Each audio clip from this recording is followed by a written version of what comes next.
Europe জুড়ে Christmas ও new ইয়ারের প্রস্তুতি নিয়ে বিস্তারিত জানাতে এই মুহূর্তে ভ্যাটিকান সিটি থেকে সরাসরি যুক্ত হচ্ছেন মনিরুজ্জামান মনির।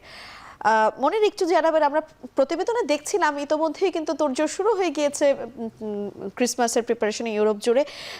এখন আসলে পর্যটকদের ভিড় কেমন দেখছেন এবং ক্রিসমাসের প্রস্তুতিকে আপনার মুখ থেকে জানতে চাই।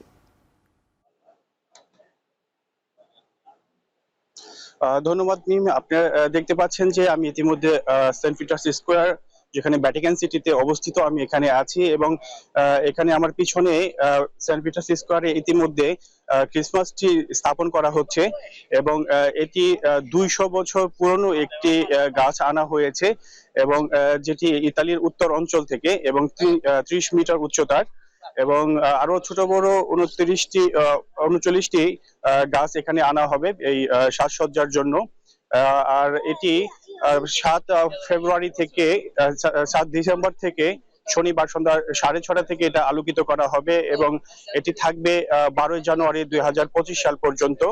এবং এবারের ক্রিসমাস যে থিম থাকবে সেটি হচ্ছে সামুদ্রিক থিম এবং এখানে 3D পাখির একটি ব্যাপার থাকবে, তারপর নৌকায় এবং ঘরের বাসস্থান, পাশাপাশি জেলেদের চিত্র এখানে তুলে ধরা হবে।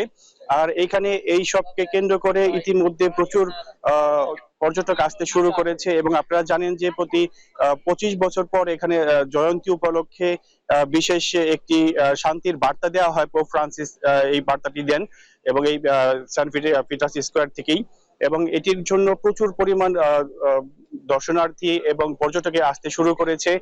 আর পাশাপাশি আপনারা জানেন যে হ্যাপি নিউ ইয়ারের যে একটি ব্যাপার আছে, সেটিও কিন্তু এখানে অনেক বড় ধরনের একটি কাজ করে। আর সবকিছু মিলে এখানে যে প্রশাসন আছে তারা এখানে খুব ভালোভাবে নজরদারি করছে। আর এই ছিল ভ্যাটিকান সিটি থেকে সর্বশেষ সংবাদ। মিম।